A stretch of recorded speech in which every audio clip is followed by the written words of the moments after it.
SCP-111. Niveau de menace rouge.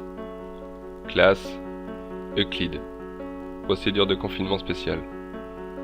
SCP-11 doit être confermé dans une cellule de site iode de 5 mètres sur 5 mètres sur 2 mètres. La cellule doit être surveillée par des caméras thermiques afin de vérifier si SCP-111 est toujours dans sa cellule. Un membre du personnel de classe D en vie doit être en permanence dans la cellule afin de nourrir l'entité. L'approvisionnement de la cellule en classe D doit se faire après libération d'un gaz soporifique pour endormir SCP-111. Si jamais SCP-111 arrive à s'échapper, la FIM Delta 4, alias Safari Time, doit être appelée pour assurer la capture et le confinement de l'entité. Description: SCP-111 est une entité arachnoïde invisible de 1,59 m de haut, munie de 6 pattes et de 2 tentacules situés sous le cou. SCP-111 n'est pas visible à l'œil nu. Néanmoins, elle peut être repérée à l'aide de caméras thermiques. SCP-111 ne se nourrit pas de manière classique, par absorption de matière afin d'obtenir des nutriments, mais par absorption du temps de vie de ses victimes. Lorsque SCP-111 détecte une proie, elle la marque avec ses 2 tentacules au niveau de la nuque, à l'aide d'une substance chimique encore inconnue aujourd'hui, malgré les nombreux tests et prélèvements. Au contact des tentacules, l'épiderme des sujets va s'irriter gravement, et ceux-ci vont rapidement être victimes de fièvre et de nausées. Ces symptômes ont été assimilés à une tactique de SCP-111, visant à limiter les déplacements de ses victimes en dehors de leur domicile.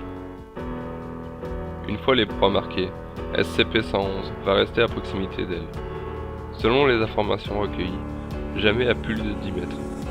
Les proies vont alors voir leur vieillissement s'accélérer de façon exponentielle, en fonction de la durée d'exposition à SCP-111.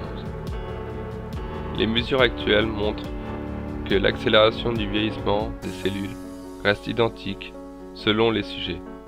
Les premiers jours, celui-ci double. Au bout d'une semaine, il a déjà été multiplié.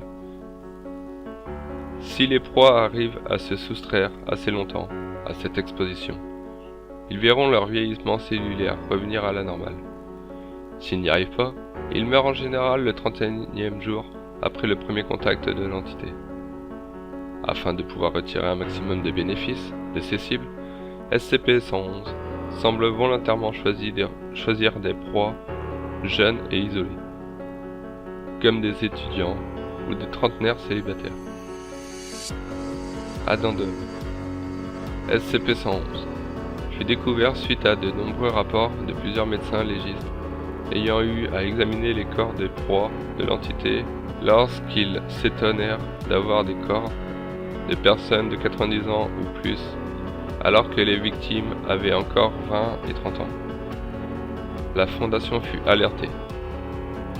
Après plusieurs autres décès similaires et aucun indice supplémentaire, la FIM Delta 4, alias Safari Time, fut appelée afin d'identifier et de capturer l'entité.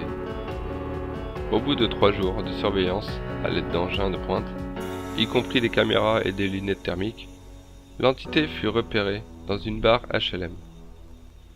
Capturée à l'aide des fusils mitrailleurs 113B à fléchettes hypothermiques.